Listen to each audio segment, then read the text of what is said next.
Let's bring in Alabama Senator, the great Tommy Tuberville, who I guess is still running for governor. Senator, you're running for governor still, right? Yes, sir. I'm signed up this week to run and looking forward to campaigning for next year, but I've still got a lot of work to do here in the Senate, Larry, so thanks for asking. Well, we are glad you're in the Senate. I guess I'm glad you're running for governor, but I'm not sure. I loved having you in the Senate. Senator Tuberville, two things here. First, let's go to Minneapolis. Your thoughts on this difficult, I'm calling it a difficult story. I do not know all the facts. Woman tried to ram the ICE officer. He winds up shooting her. I'm not 100% sure. Paul Morrow may help us on some details if and when he gets here. What do you think about this, Senator Tuberville, from your vantage point? People taking shots at ICE. This is not new. It's unfortunate, but it's not new. Yeah, the Democrats and the politicians, especially around Minneapolis, have created an atmosphere, Larry, that's not pro-law enforcement at all. And they're not backing them. All they have to do is come out and say, listen to the police, go by the law, and stay off the streets and let them do their job. But they are inciting all this rioting and the pushing and the pointing fingers and throwing rocks at ICE agents. This is a terrible situation. But you reap what you sow. And this is all on the politicians in Minneapolis. They asked for it. They pushed these people into a situation where they followed their lead, and this lead led to a disaster. So, okay, it certainly led to a disaster. We don't know all the facts about the disaster. I would posit, Senator, I want to chew on this with you for a second. The country loved closing the border. The country hated Joe Biden allowing 15, 20 million illegal immigrants. Donald Trump is a hero. Now, the country loves it when ICE goes after Tres de Agua killers, MS-13 killers, et cetera, et cetera. Does the country love the greater infiltration of ICE? In urban areas, you're going to run up against these crazy blue state cities. I got one here, Mondami, and his communist friends. But it's hand-to-hand combat, and it's violent, and there are killings. And I know it's awful. You can't shoot at a law enforcement officer. But how far should we go? And should we have a policy on the other side that says, all right, hold on, we will allow you to stay here if you've been here 30 years. If you've been here 30 years and you're peaceful and you have a job, we'll let you in. We'll give you something. Or, in general, a positive legal immigration policy to go along with the highly successful illegal immigration policy. What do you think about that in this midterm election year? Yeah, we need an immigration policy, Larry. There's no doubt about that. The problem that we've had with this situation is we'd have all these young middle-aged guys coming into this country and not working, accepting welfare checks, out on the streets, creating havoc, and they've got to go. Now, let's go to Venezuela, for instance. I was in Colombia a year ago. Colombia told me, the foreign minister, Coach, we took in 1 million people from Venezuela, then the other 1 million to 2 million who were criminals, let out of the jails.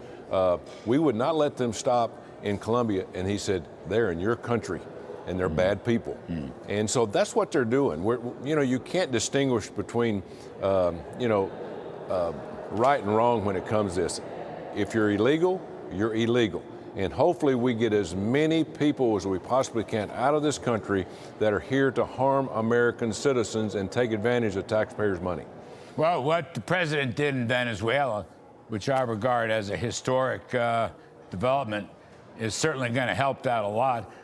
The Trump corollary to the Monroe Doctrine. I want to be very clear. I'm not siding with the illegals. I'm just saying I think the low-hanging fruit has been taken out, and I worry. And I'm for ICE, and I think the world of Tom Homan. Let me make that very clear. But these kinds of incidents, I just don't know what to make of it, and I think that we need a positive policy. We know we don't want the illegals. what do we want to do about legals? I know it's a separate conversation. I'm just throwing it out there. Today's events are very difficult. Paul Morrow just showed up. He's sitting right next to me. But I know you have work to do, Senator. Let me ask you about the oil embargo. Mr. Trump is playing landman for the TV series, the fabulous TV series. All right, he's taking the $50 million, and there's going to be more. He's putting it on the market, and he's going to control. He himself is going to control the disposition of the monies, which I think is fabulous. I think the whole story here is fabulous. I mean, truly, historical greatness is what we're watching. Do you think he'll say, you were in the briefing, will they cut off oil to Cuba, Russia, and China? I don't think there's any doubt about that. I think that's what this is all about. There are obviously several things, but one is to make sure that in the Western Hemisphere, oil, gas, and rare earth minerals don't leave the Western Hemisphere. We need them for ourselves, and Venezuela needs it. But President Trump is going to be the leader, it sounds like to me, for Venezuela through building up a stockpile of money through all this oil where he can help the people of Venezuela, but we can't have the same leadership. He knows that. He's told everybody that. Hopefully we can get a free and fair election down there where these people can live a life. You know, right now, for years, they've had a tough time having one meal a day. This Maduro was an absolute dictator. He was a thief. He was a crook. He was a murderer. He's gone now. And let's turn this thing back over to Venezuela and let them do it. They want their own country. And we'll have people leaving the United States of America that came here, and they'll go back home. And that's what part of this was about.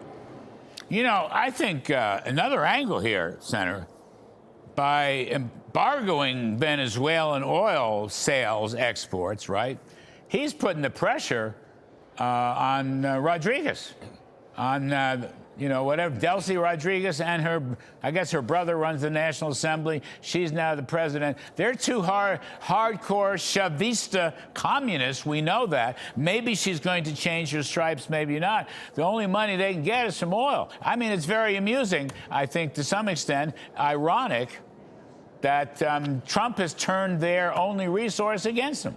He's not going to let them sell anything unless they shall we say, play ball with him in some kind of restructuring or transitioning. What is it? Safety, judicious, and orderly, or whatever the right term is. He's turning the oil weapon against him. I think that's part of it. Yeah, I would hope that this new president, or whatever they're calling her down there, Rodriguez, would either come to see President Trump, go to Mar-a-Lago, do whatever it takes to get all this worked out. If she is going to be just like her former boss, Maduro, then she's got problems, because President Trump's not going to allow that. So if I was her, I'd set up an office at Mar-a-Lago or somewhere close here in Washington, D.C. and work out these problems, because there's a guy at 1600 Pennsylvania Avenue that's a business guy. He knows how to build things. He can help them out. And he's not doing this to take Venezuela over. He's doing it to help the Venezuelan people, because at the end of the day, that will help the American people stop this illegal immigration coming through the Darien Gap through Mexico. And now we got other problems too, but most of it starts there with the Chinese and the Russians. Well, we're going to kick them all out. You know, who would have thunk it? Yeah. Who would have thunk it? Okay, drill, baby, drill is going to kick the communists out of the Western Hemisphere. The Trump corollary to the Monroe Doctrine. By the way, we're winning in Argentina. We're winning in Chile. We're winning in Bolivia. And I got to believe we're going to win in Venezuela. It's going to leave Brazil, Lula, who's incorrigible. By the way, I just want to tell you, I know you're down there in Alabama, or you're in Washington now. Maduro and his crazy, obsessive, drug-ridden wife, they're in the pokey in Brooklyn, New York. That's where Hakeem Jeffries from. That's where Chuck Schumer's from. I just thought I'd fill that blank in case you didn't know that. Good point. Good point. Happy New Year, Senator Tuberville. Thank you for all you do, sir. We appreciate it. Thank you. See you later. All right.